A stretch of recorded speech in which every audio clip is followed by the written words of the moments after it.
Demonstrators, including the parents of the most recent murder victim, Susana Martinez, held hands in a show of solidarity during the protest. The placards and banners they carried tell the story of how fed up the community is with the crime situation, and they are now turning up the heat on their elected representatives.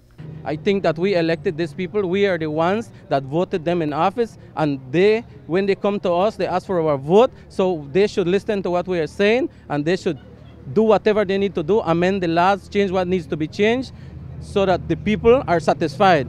One elected politician who chose to show up at the demonstration was Cayo Northeast Representative Elvin Penner.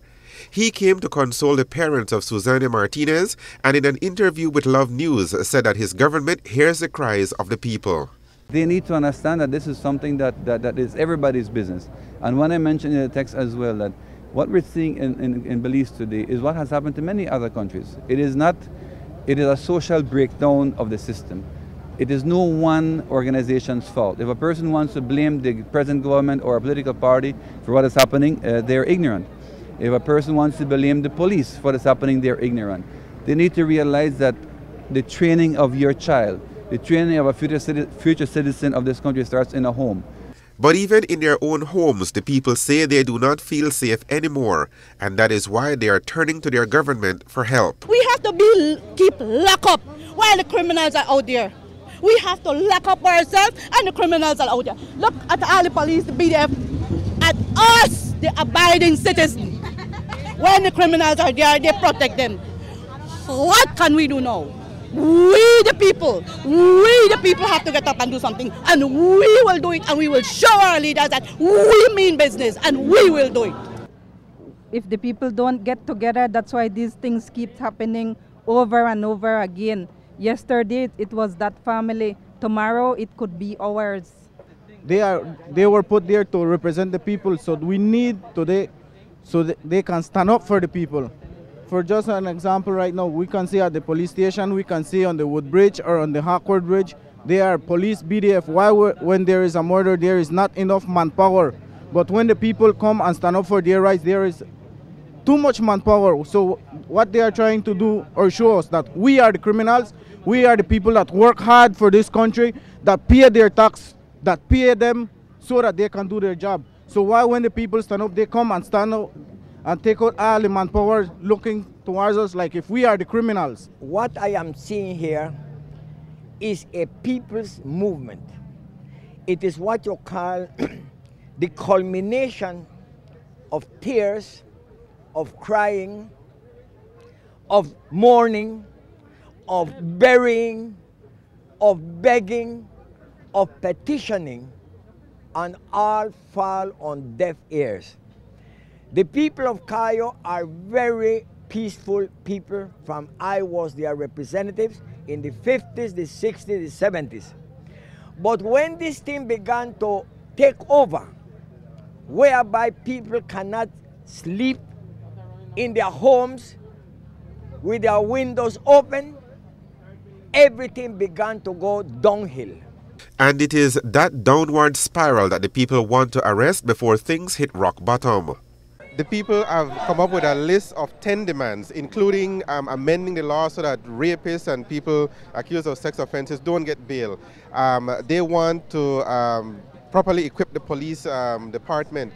They want your government to fire the DPP and put somebody who they claim is more competent in there.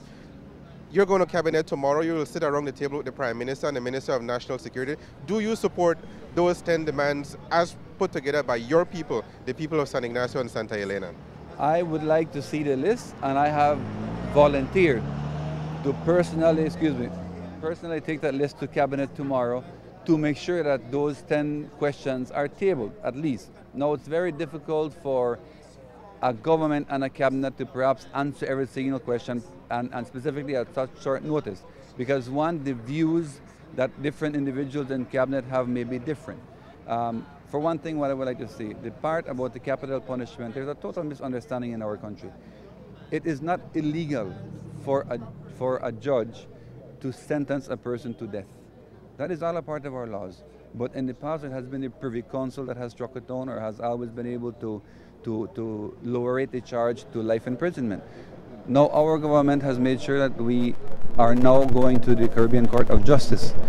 We hope that if the next person that gets charged of murder and is sentenced to death by hanging or whatever means, that that person sentence will not be struck down by the Caribbean Court of Justice.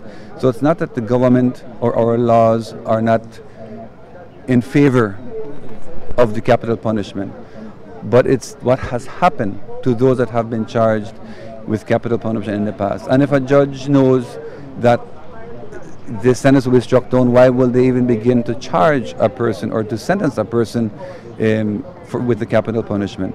So again, that is a misconception of the people. The people think that we as a government are against capital punishment. That is not so. Penner says his government has begun the process of trying to fix what is wrong in the judiciary system, but it is obviously too slow a process for the people. And we have seen too much crime in Belize recently. But again, crime is defined in many ways. We may see more murders, which is the more severe crime, but we may have seen less burglaries. But in general, I know that we need to be stricter. We need to have individuals that will enforce the laws in a better fashion. That includes myself as an individual, that includes a parent, that includes a teacher, that includes everybody. Because just like I said before, just the simple means of throwing a piece of garbage on the street is breaking the law. So we need to be a part of enforcing the law as well.